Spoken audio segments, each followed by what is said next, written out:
اللہ جل شانہ نے ان آیات کریمہ میں عجیب غریب بات، عجیب غریب واقعہ ذکر فرمایا۔ عجیب غریب کا کیا مطلب؟ عجیب غریب کا مطلب یہ ہے کہ اگر صحیح معنی میں انسان غور و فکر کرے بہت بڑی عبرت حاصل ہوتی ہے، بہت بڑی اصلاح اس کو مل جاتی ہے۔ یہ اصلاح کا اور اپنے آپ کو اللہ تعالیٰ کے مقرب کرنے کا ایک بہتر ذریعہ اس واقعہ سے مل سکتا ہے۔ اللہ تعالیٰ ہم سب کو اس کی توفیق عطا فرما دے۔ اس میں اللہ تعالیٰ نے خصوصی طور پر رسول اللہ صلی اللہ علیہ وسلم سے فرمایا کہ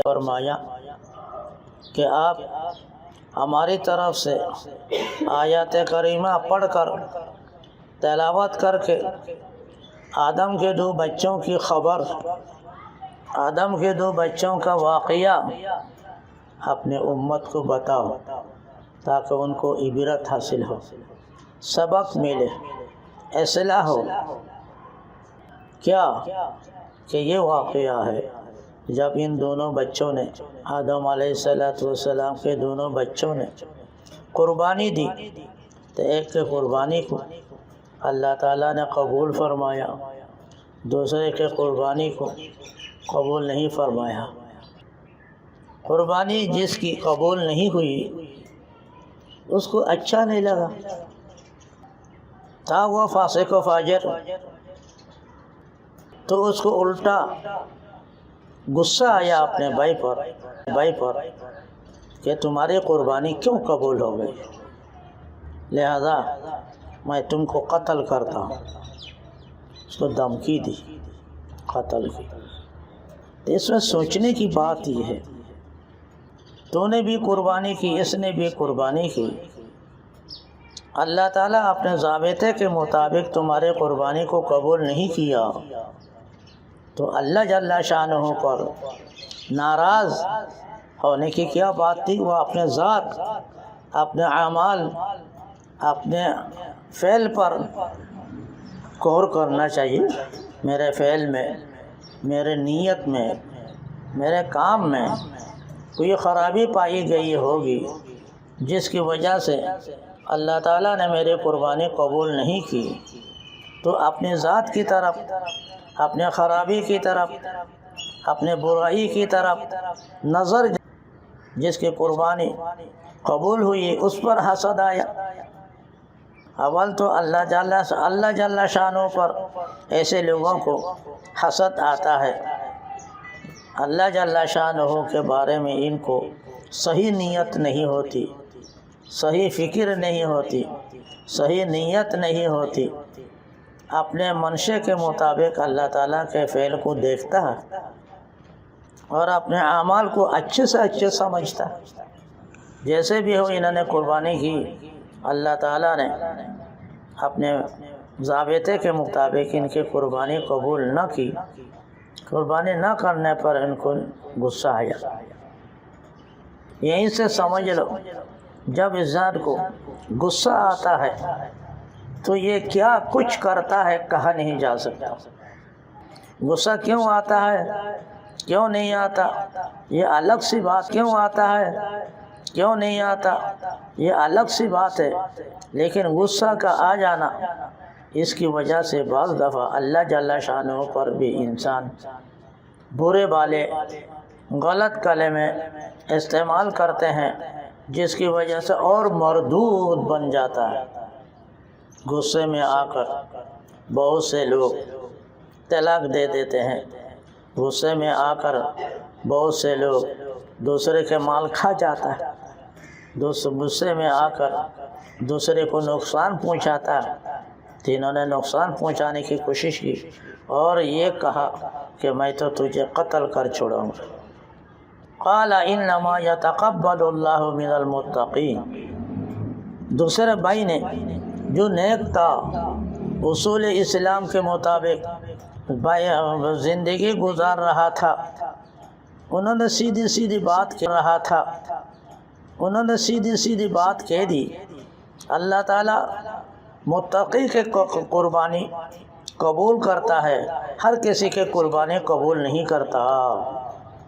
اس کو تم کو مجھے قتل کرنے سے کیا فائدہ؟ تم کو تو اپنے مال پر، اپنے ذات پر، اپنے نیت پر غور کرنا چاہیے۔ میرے نیت میں، میرے فعل میں کوئی فطور پایا گیا ہوگا جس کی وجہ سے اللہ تعالیٰ نے میرے قربانی کو مردود کیا، تو الٹا مجھ پر کیا تم ناراض ہوتے ہو اور مجھے قتل کرتے ہو؟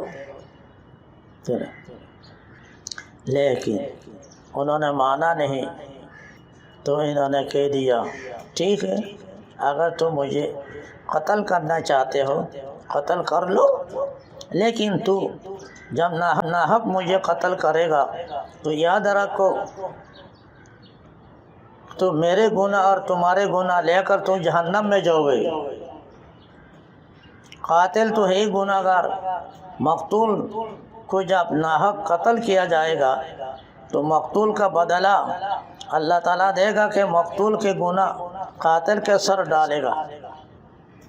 لہذا انہوں نے صاف بات کہہ دیا، انما یتقبل اللہ من المتقین لئن بسطت الی یدک لتقتلنی، اگر تو اپنے ہاتھ سے، اپنے قوت سے مجھے قتل کرنا چاہتے ہو، ما انا بباسط یدی الیک لاقتلک، میں تو کبھی بھی ارادہ نہیں کروں گا، ہاتھ لمبا نہیں کروں گا تجھے قتل کرنے کے لیے۔ میں تو یا اللہ انی اخاف اللہ، میں تو اللہ سے ڈرتا کروں۔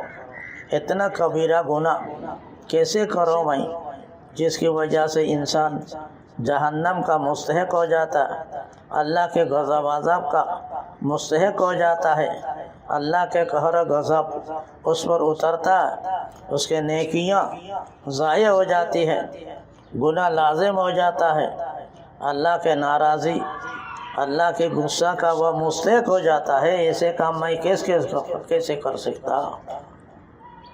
انی ارید ان تبوء باسمی و اسمک، میں تو چاہتا ہوں اگر تو یہ کام کرے گا میرے گناہ اور تو اپنا گناہ لے کر جہنم میں چلا جا، فتکون من اصحاب النار، تو جہنمی بن جا، تو غصہ کر کے مجھے قتل کرے گا، میرا نقصان کیا ہوگا؟ میں تو شہید ہو جاؤں گا۔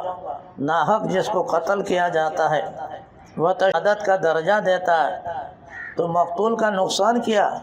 بلکہ مقتول کے لیے تو فائدہ ہے کہ وہ قتل ہو گیا، شہید ہو گیا۔ شہادت آخری منزل ہے، انسان ان شہادت کی کہ خوش قسمت کے مل جائے جنہیں دولت شہادت کی، یہ تو خوش قسمتی ہے میرے لیے کہ میں شہید ہو جاؤں۔ تو قتل کرے گا، دنیا سے مرنا تو ایک دن پڑے گا، شہید ہو کر اگر میں اللہ کے سامنے گیا میرے لیے خوش قسمتی ہے، مگر تیرے لیے جہنمی ہے، خود سمجھ لو۔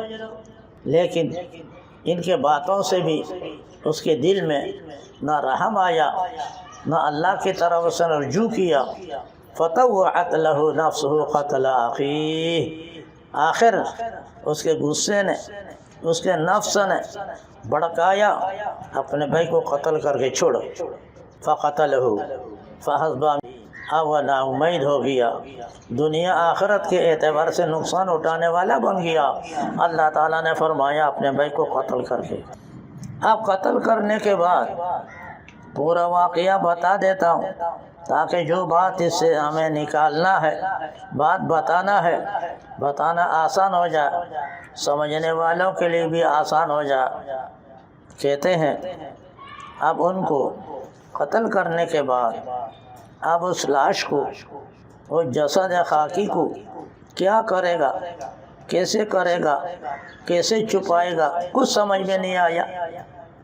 کہتے ہیں اسی زمانے میں آدم علیہ السلام نہیں تھا، حج کے لیے گیا ہوا تھا، ان کے آنے سے پہلے یہ معاملہ بھائیوں میں ہو گیا۔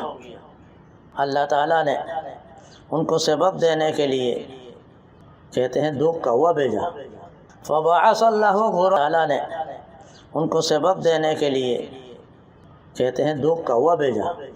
فبعث اللہ غرابا یبحث فی الارض لیریہ کیف یواری سوءۃ اخیہ.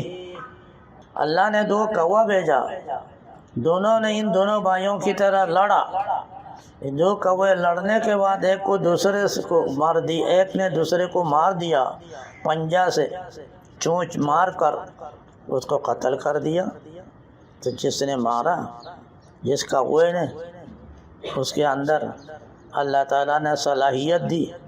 اس نے گڈھا کھودا اپنے پیر سے، اپنے پنجے سے مٹی کھودنے کے بعد اس گڈھے میں مردہ کوے کو دفن کر دیا. اب یہ دیکھ کر اس کو عقل آئی، قابل کو، قتل کرنے والے بھائی کو، یا ویلتا کہنے لگا الغراب، میں انسان ہو کر اس کوے سے کیسے بدتر ہو گیا. کوے کو اس کا علم ہے، اس کا عقل ہے، اس کی ہوشیاری ہے کہ اس لاش کو زمین میں دفن کرنا ہے. مجھے یہ بات نہیں آ رہی سمجھ میں. آخر اس نے بھی اس لاش کو دفن کر دیا. یہ آگے اور تھوڑی بہت واقعہ ہے مگر وہ ہمارے سے متعلق نہیں، اسی لیے ہم آگے نہیں جاتے. اس واقعہ میں کچھ باتیں ہیں جو عبرت کی ہے. نمبر 1 کہ قربانی کرنے والے کو سوچنا چاہیے میری قربانی اللہ تعالیٰ قبول کرے گا یا نہیں کرے گا. کیوں؟ ہر قربانی قبول ہوگی یہ کوئی ضروری نہیں. اس سے معلوم ہوا بعض کی قربانی قبول نہیں ہوتی. اب قربانی اس موسم میں سوچنا چاہیے کہ دیکھو میں قربانی تو کر رہا ہوں، پیسے ڈال رہا ہوں، بڑے بڑے جانور لا رہا ہوں، لیکن میرے قربانی اللہ تعالیٰ قبول کرے گا یا نہیں کرے گا. نیت تو رکھنا چاہیے تھی کہ حسن گمان ہر آدمی کو، لیکن سوچنا بھی چاہیے ہر آدمی کو میرے پیسے کیسے ہیں، میرے نیت کیسی ہیں، کس اعتبار سے خرید رہا ہوں، کس اعتبار سے قربانی کر رہا ہوں. ان تمام باتوں کو سوچنا چاہیے تاکہ اللہ تعالیٰ اس کے قربانی کو قبول کرے. ورنہ اس کی طرح دنیا کے مال بھی گیا اور آخرت میں بھی کچھ نہیں ملا، الٹا اس کے لیے خسارہ نہ ہو جائے. ہر قربانی کرنے والے کو اس کا بہت زیادہ سوچنا چاہیے، بالخصوص قربانی کے زمانے میں. اور اللہ تعالیٰ سے دعا بھی کرنا چاہیے، اپنے نیت کی اصلاح بھی کرنا چاہیے، اپنے سے بھی صحیح معنی میں لگا رہا وہ طیب حلال ہے یا نہیں یہ دیکھنا چاہیے. اللہ تعالیٰ انما یتقبل اللہ من المتقین فرمایا، متقی سے اللہ تعالیٰ قربانی قبول کرتا ہے. میں متقی ہوں یا نہیں یہ سوچنا چاہیے. متقی کون ہوتا ہے؟ متقی من یتقی من الشرک والمعاصی. متقی وہ ہوتا ہے جو گناہوں سے بچتا ہے، اللہ کے اوامر میں غفلت نہیں کرتا. 2 باتیں ہیں متقی کی، ایک تو اللہ کے جتنے اوامر ہے اس میں کوتاہی، غفلت، سستی نہ کرتا ہو، دوسرے اللہ تعالیٰ کے گناہ کے قریب نہ پٹکتا ہو. کہیں میں گناہ کے قریب تو نہیں ہوں، کسی اعتبار سے میں گناہ کیا ہوا تو نہیں، میرے مال حلال طیب تو نہیں، میری نیت دوسروں کو دکھانے کے لیے تو نہیں، یا کوئی اور فاسد نیت تو نہیں. یہ تمام چیزیں سوچ کر اپنی اصلاح کر لی. ابھی وقت ہے، قربانی کا دن کچھ دور ہے، لہذا جانور خریدا ہو نہ خریدا ہو، ہر حال میں اس کو اپنے قربانی کے بارے میں فکر کرے اور فکر کر کے اصلاح کرے اور اللہ تعالیٰ سے دعا کرے، حلال طیب مال استعمال کرے، اللہ تعالیٰ سے ڈرتا رہے. پھر بھی اللہ تعالیٰ کہیں میری قربانی کو قبول تو نہیں کرے گا. اللہ تعالیٰ نے زکوٰۃ دینے والوں کے بارے میں فرمایا، یہ زکوٰۃ دینے والے بڑے پاک صاف لوگ ہوتے ہیں. کیسے؟ وہ زکوٰۃ دیتے ہوئے اللہ تعالیٰ سے ڈرتے بھی ہے کہیں میرے زکوٰۃ کو اللہ تعالیٰ قبول نہ فرمائے، ڈرتا بھی ہو. تو یہاں بھی قربانی کرنے والے کو ڈرتا بھی ہو، تو یہاں بھی قربانی کرنے والے کو قربانی کر رہا ایک طرف، دوسری طرف ڈرتے بھی رہنا چاہیے، کہیں ایسا نہ ہو اللہ تعالیٰ میری قربانی کو قبول نہ فرما، میرے لیے جو نیت میں کی اس قربانی سے اور نیت میں میں کامیاب نہ ہوں بلکہ الٹا رسوا شرمندہ ہو جاؤں، قیامت میں اللہ تعالیٰ نہ کہہ دے تمہارے آمدنی درست نہیں تھی، تمہاری نیت صحیح نہیں تھی، لہذا تمہاری قربانی تمہارے منہ پر ماری جاتی ہے مردود۔ حدیث میں آتا 3 آدمی کو اللہ تعالیٰ ان کی نیت صحیح نہ ہونے کی وجہ سے جہنم میں ڈالے گا۔ سب سے پہلی ان میں سے ایک عالم دین ہے جس سے کہا جائے گا کہ تو ان کو میں نے علم دیا، کیا کام کیا؟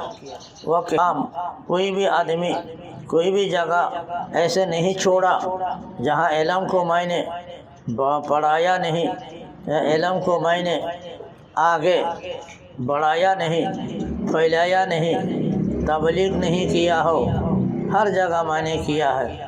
اللہ تعالیٰ فرما دے گا تو نے جو کیا ہے اپنے فاصل نیت کی وجہ سے کیا ہے تاکہ تجھے تو لوگ عالم کہے، فلاں کہے، فلاں کہے، قاری کہے، یہ کہنے کے لیے تم نے کیا ہے، لہذا تیرے لیے جہنم ہے، چنانچہ اس کو جہنم میں سب سے پہلے ڈال دیا جائے گا۔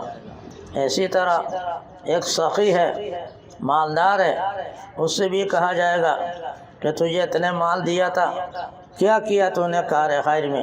وہ کہے گا کوئی بھی کار خیر میں یا اللہ میں نے چھوڑا نہیں جہاں خرچہ نہ کیا ہو۔ اللہ تعالیٰ کہے گا بلا شبہ تو نے کیا ہے لیکن تیری نیت درست نہیں تھی، لوگ تاکہ تجھے سخی کہے، سخاوت والا کہے، خوشنامی کہے، تعریف کرے، اس نیت سے تو نے کیا تھا، لہذا تیرے لیے بھی جہنم ہے، جہنم میں چلا جا۔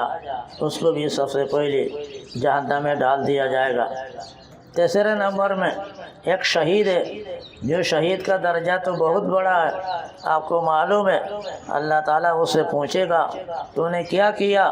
وہ کہتے یا اللہ میں نے جان کی بازی لگا دی، میرا کہیں سر کہیں دڑ ہو گیا تھا جہاد میں، تو اللہ تعالیٰ کہے گا تیرے نیت کی اصلاح نہیں تھی، نیت کو تو نے درست نہیں کیا تھا، تیرے نام ہونے کے لیے، شہرت ہونے کے لیے، غازی کہنے کے لیے تو نے یہ کام کیا، لہذا تو بھی جہنم میں چلا جا۔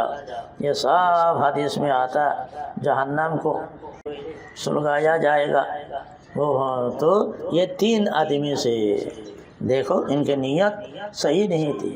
اسی طرح ہمیں بھی سوچنا چاہیے، قربانی کا موقع ہے، بے شمار پیسے لگتا ہے، بڑے اہتمام سے جانور لایا جاتا ہے، ہماری نیت کیا ہے؟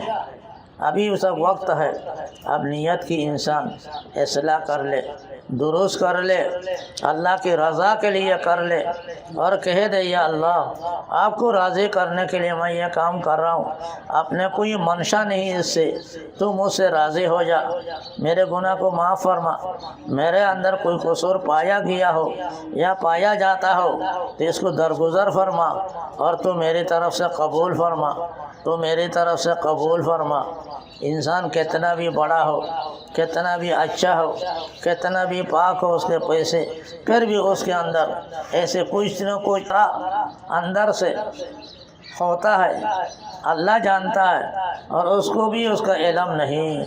اس لیے ہر وقت قربانی کرنے والے کو ان زمانے میں ڈرتے رہنا چاہیے اور اللہ تعالیٰ سے دعائیں کرنا چاہیے، ربنا تقبل منا انك انت السميع العليم وتب علينا انك انت التواب الرحیم۔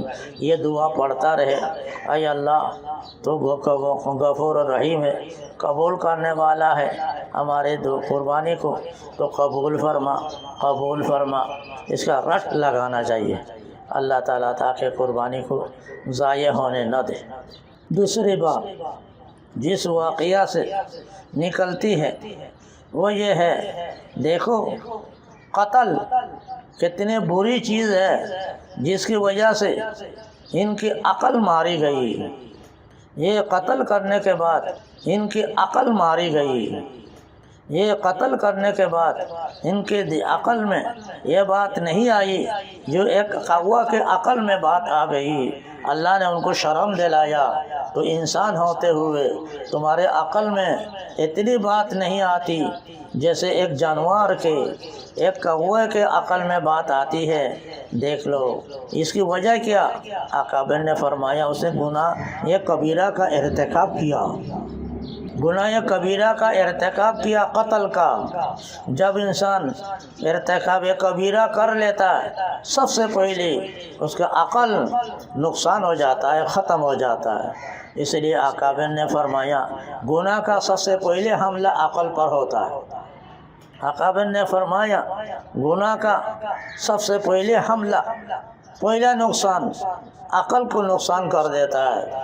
انسان کے عقل یہ نور ہے، نور ہے، اس سے اللہ تعالیٰ کے احکام کو جانتا ہے، اللہ تعالیٰ کے حقیقت کو جان سکتا ہے، علم حاصل کر سکتا ہے، خیر شر میں فرق کر سکتا ہے، چونکہ یہ نور ہے۔ اس روشنی کی وجہ سے اندھیرے سے نکل سکتا ہے۔ یہ ایسے باریک ایک نور جو اللہ تعالیٰ نے اس کے عقل میں اس کے جسم میں دیا، یہ نقصان ہو جاتا ہے۔ یہ باریک چیز ہے، بلے نور چیز ہے، یہ نور مٹ جاتا ہے معصیت کی وجہ سے، معصیت کی وجہ سے، معصیت کی وجہ سے۔ شقوت الی وقیع سوء حفظ فاوصانی الی ترک المعاصی۔ امام شافعی رحمۃ اللہ علیہ کے بارے میں مشہور ہے، میں نے اپنے استاد وقیع رحمۃ اللہ علیہ سے عرض کیا کہ میں پڑھ رہا ہوں لیکن مجھے قوت حافظہ میں کمی محسوس ہوتی ہے، میں کیا کروں؟ تو مجھے وصیت کیا میرے استاد نے ترک معاصی کا، بیٹا معصیت کو ترک کر دینا۔ معصیت کی وجہ سے علم جو نور ہے وہ بجھ جاتا ہے۔ اللہ تعالیٰ معصیت والے کو علم جو نور ہے وہ نہیں دیتا۔ ظلمت اور نور دونوں جمع نہیں ہوتا ہے۔ اسی طرح کا امام شافعی رحمۃ اللہ علیہ سے یہ بھی مروی ہے، امام مالک رحمۃ اللہ علیہ سے جب کہ وہ حدیث پڑھ کر فارغ ہو گیا تو فراغت کے وقت استاد چاہتا بچے کو کچھ نصیحت کرو، تو اس موقع پر جو نصیحت کیا وہ کلمہ امام شافعی رحمۃ اللہ علیہ بعد میں نقل کرتے ہیں۔ میرے استاد امام مالک رحمۃ اللہ علیہ نے حدیث پڑھانے کے بعد یہ وصیت کی، یا بنی انی اری فیک نورا فلا تطفئہ بالمعصیہ۔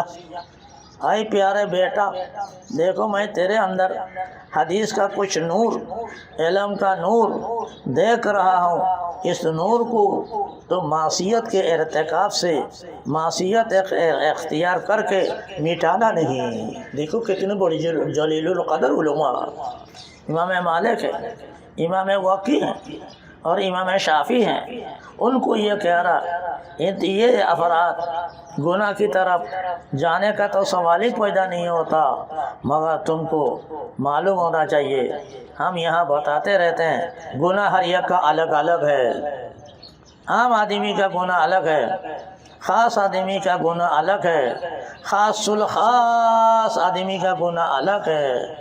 اس لیے یہ مقولہ طالب علم کے دنیا میں مشہور ہے، اس لیے یہ مقولہ طالب علم کے دنیا میں مشہور ہے، حسنات الابرار سیئات المقربین۔ دیکھا، حسنات الابرار عام نیک لوگوں کے جو حسنات ہیں وہ مقربین کے لیے گناہ ہیں۔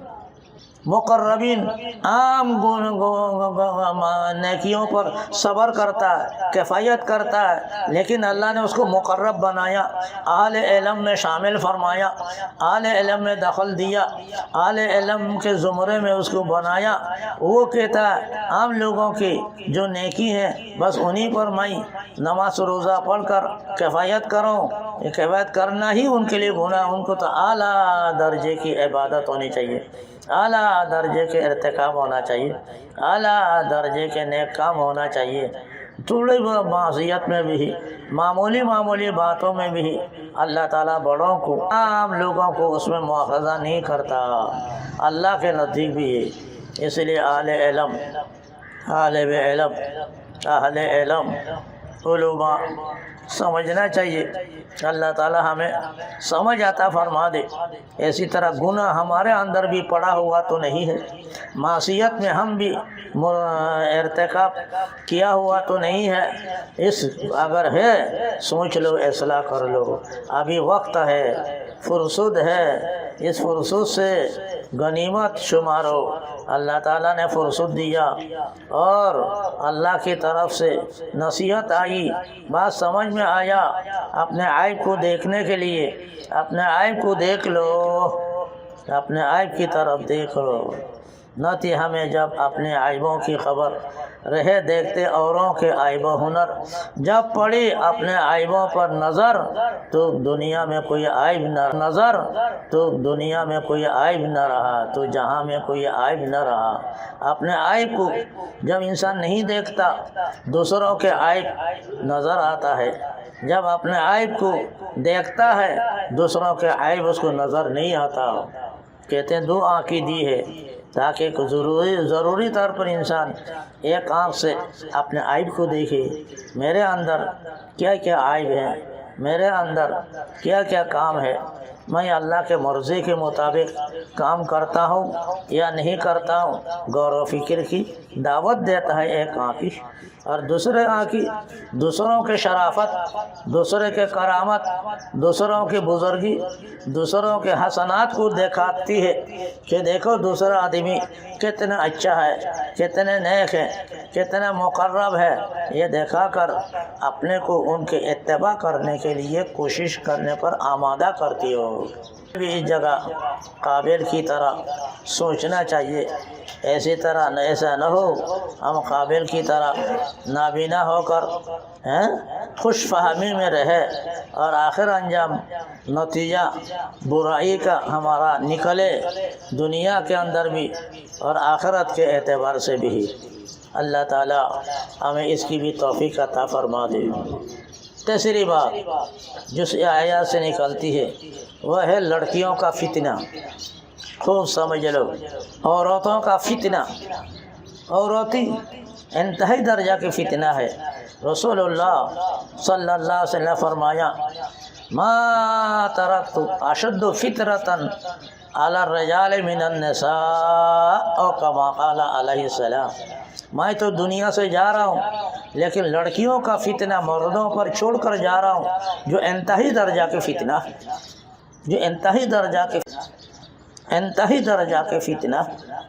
خوب سمجھ لو، اس فتنے میں کہیں ہم مبتلا تو نہیں، اس فتنے کے ہم شکار تو نہیں، ہمارے لڑکے لڑکیاں اس طرح تو نہیں، ہمارے گھر میں یہ معاملہ لڑکے لڑکیوں کا دروس ہے یا نہیں، کیا معاملہ ہے؟ انسان سوچے، انسان کتنی بھی پاک ہو، صاف ہو، دیکھو اب اللہ تعالیٰ نے یہاں قابل اور حابل کو آمادہ کیا ایک کو دوسرے کو قتل کرنے پر لڑکی کی وجہ سے۔ شان نزول تو وہ نہیں بتایا جاتا، ان دونوں نے قربانی کیوں دی؟ ایک لڑکی کے بارے میں آدم علیہ السلام نے ضابطہ کے مطابق جو ایک لڑکے کو نکاح کرنے کے لیے کہا، اب دوسرے کو اس پر غصہ آیا، یہ تو مجھے دینا چاہیے، دوسرے کو کیوں دیا باپ نے، کیوں اس کو ملے؟ اس پر کہتے اگر مجھے وہ لڑکی نہیں ملتی تجھے بھی ملنے نہیں دوں گا۔ آج دنیا کی یہ آواز ہے، جب دو آدمی مقابل میں آتا تو یوں کہتا تھا اگر یہ مجھے لینے نہیں دیتا تجھے بھی لینے نہیں دوں گا، تو یہاں بھی قابل نے یہ کہا اگر لڑکی مجھے لینے نہیں دیتا تجھے بھی لینے نہیں دوں گا، تجھے قتل کر کے چھوڑوں گا، چونکہ قتل کر دیا۔ دیکھا تو لڑکیوں کا فتنہ، عورتوں کا فتنہ، آج کل ہر گھروں میں لڑکیاں بھری ہوئی ہیں، فتنہ ہے یہ فتنہ سے بھری ہوئی ہے، یہ آنکھ بھری ہوئی ہے، یہ فتنہ بھری ہوئی ہے۔ اللہ کے قہر غضب بری ہوئی ہیں، اللہ تعالیٰ حفاظت فرما۔ اگر اللہ تعالیٰ نے حفاظت نہیں فرمایا تو یہ لڑکیاں پتہ نہیں کہاں سے کہاں تک انسان کو پہنچا دے گی اور خود پہنچ جائے گی، دوسرے کو لڑا کر، دوسرے کو مروا کر چھوڑے۔ عورتوں کا فتنہ سے بالکل بے خبر نہ رہنا چاہیے، لڑکیوں کی فتنہ سے بالکل بے خبر نہ رہنا چاہیے۔ آقا نے فرمایا جس کے گھر کے اندر بالغ لڑکے ہیں، بالغ لڑکیاں ہیں، ان کو تو ہر وقت قیامت کی طرح دیکھتے رہنا چاہیے، ہوشیار رہنا چاہیے، کہیں کچھ تو نہیں ہو رہا، کہیں کچھ تو نہیں ہو رہا، کہیں کچھ تو نہیں ہو رہا، کہیں کچھ تو نہیں ہو رہا۔ آج کل کہا نہیں جا سکتا کیا کچھ ہونے والا ہے۔ اشد فتنہ علی الرجال من النساء، رسول اللہ صلی اللہ علیہ وسلم نے خود فرما دیا، سخت تری فتنہ ہے، سخت تری فتنہ ہے، سخت تری فتنہ ہے۔ ہم تو کہنے کو شرم آتی ہے، کہنا نہیں چاہیے، مگر اصلاح کے لیے، ابھارنے کے لیے، غیرت دلانے کے لیے اپنے اولاد کو کہنے کو دل چاہتا ہے۔ جو ہمارے طالب علم ہیں، اولاد ہیں، ہمارے اولاد سے زیادہ اولاد ہے، پیارے سے پیارے ہیں، یہ ہمارے لیے صدقہ جاریہ بننے والے ہیں، ہے نا، ان پر ہم محنت کر رہے ہیں۔ وہ بھی لے رہا کہ ایسا تو نہیں کہ لڑکیوں کے فتنے میں مبتلا ہو گیا ہو، اپنے موبائل میں ان کی تصویر رکھ دی ہو، دیکھ لو، لڑکیوں کے فتنے میں مبتلا تو نہیں ہوا، نہ اللہ کرے نہ کرے، نہ ہو گیا تو ٹھیک ہے، اگر ہو گیا تو اصلاح کر لو، ابھی وقت ہے، ابھی وقت ہے اسے اصلاح ہونے کی، اصلاح کرنے کی، لہذا لڑکیوں سے قطع تعلق کر لو۔ اللہ تعالیٰ نے اسی وجہ سے کہا مردوں کو، اسی وجہ سے کہا عورتوں کو، قل للمؤمنین یغضوا من ابصارہم، رسول اللہ صلی اللہ علیہ وسلم سے فرمایا، ابصارہم، رسول اللہ صلی اللہ علیہ وسلم سے فرمایا، آپ کہہ دیں مردوں کو اپنے آنکھوں کو نیچے کریں، لڑکیوں کی طرف نہ دیکھیں۔ اسی طرح قل للمؤمنین مومنات یغضضن من ابصارہن ویحفظن فروجہن، خواتین کو بھی بتا دو میری طرف سے آنکھوں کو نیچے رکھے، مردوں کی طرف نہ دیکھے، اپنے جسم کی حفاظت کرے، برائی کا ارتکاب نہ کرے۔ دیکھ لو یہ بات، لہذا کیا کچھ اندرونی طور پر گھروں میں، علاقے میں فتنہ ہو رہا ہے، ملک و ملت میں کثرت کے ساتھ یہ اختلاف لڑکے لڑکیوں کا ہونے کی وجہ سے کتنی خباثت، کتنی برائیاں، کتنی نجاست پھیل رہی ہے۔ اللہ جل شانہ ہماری معاف فرما دے، ایسے نہ ہو ہم اہل علم ہیں، بندے ہیں، ہمارے پاس بھی، ہمارے گھروں میں بھی، ہم سے بھی ایسے برائیاں نکلے، برائیاں پایا جائے، یہ بڑے شرم کی بات ہے، اس کی بھی اصلاح کر لینا چاہیے۔ دیکھو اس آیات کریمہ میں اللہ تعالیٰ نے عورتوں کے فتنے سے، لڑکیوں کے فتنے سے ڈرتے رہنا، اصلاح کرتے رہنا، ان کو خبرداری کرتے رہنے کے لیے اللہ تعالیٰ نے فرمایا، لہذا جس گھر میں بالغ لڑکے لڑکیاں ہیں بڑے خبردار رہو، اپنے تہجد پڑھنے میں، اپنے اوراد جپنے میں لگے نہ رہو، ان کا خبر بھی رکھا کرو، خبر بھی رکھا کرو۔ رسول اللہ صلی اللہ علیہ وسلم نے فرمایا، جس گھر کا سربراہ جب نماز کا وقت ہوتا ہے لڑکے لڑکیوں کو بلاتا ہے اور یوں کہہ دیتا ہے، اور لڑکے لڑکیوں کو نماز، لڑکے لڑکیوں کو نماز دیتا ہے، رسول اللہ صلی اللہ علیہ وسلم نے فرمایا اس گھر میں ایسی برکت ہوتی ہے جیسے ابراہیم علیہ السلام کے خاندان میں اللہ تعالیٰ نے برکت ڈال دی۔ جس برکت کے کلمہ ہم پڑھتے رہتے، وبارک علی محمد وعلی آل محمد کما بارکت علی ابراہیم وعلی آل ابراہیم، اے اللہ ابراہیم علیہ السلام پر، ان کے آل پر، ان کے گھر والوں پر، ان کے اولاد پر جو برکتی عطا فرما دی، وہی برکتی یا تو رسول اللہ صلی اللہ علیہ وسلم کے آل اور اہل بیت پر بھی برکتی عطا فرما۔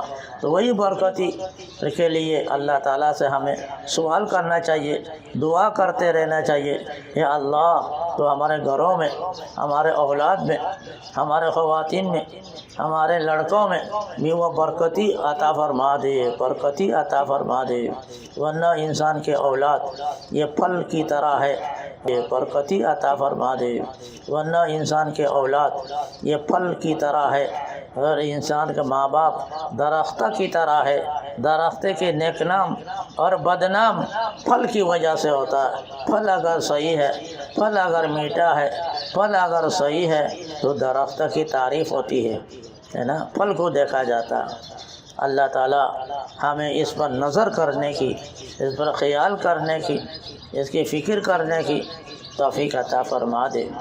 دوسرا قربانی کی بات بتا دی، پھر بھی ہم عرض کر رہے ہیں، ابھی قربانی کے جانور بہت سے نے نہیں خریدا، میں نے خریدا بھی، مگر اپنے حلال پیسے جس میں کوئی بے غبار، کوئی غبار نہیں، کوئی شک شبہ نہیں، ایسے پیسے سے قربانی کرنے کی کوشش کرو، اور اللہ کی رضا کے لیے کر لو کہ اللہ تعالی ہماری طرف اگر تھوڑی بہت کو قبول فرما دے، اللہ تعالی ہمیں رضامندی عطا فرما دے، یہ قیامت میں ہمارے لیے نجات کا سبب بنے گا، ذریعہ بنے گا، مگر یہ اس وقت ہوگا جب ہم اپنے پیسے کو حلال طریقے سے قربانی کے لیے استعمال کریں۔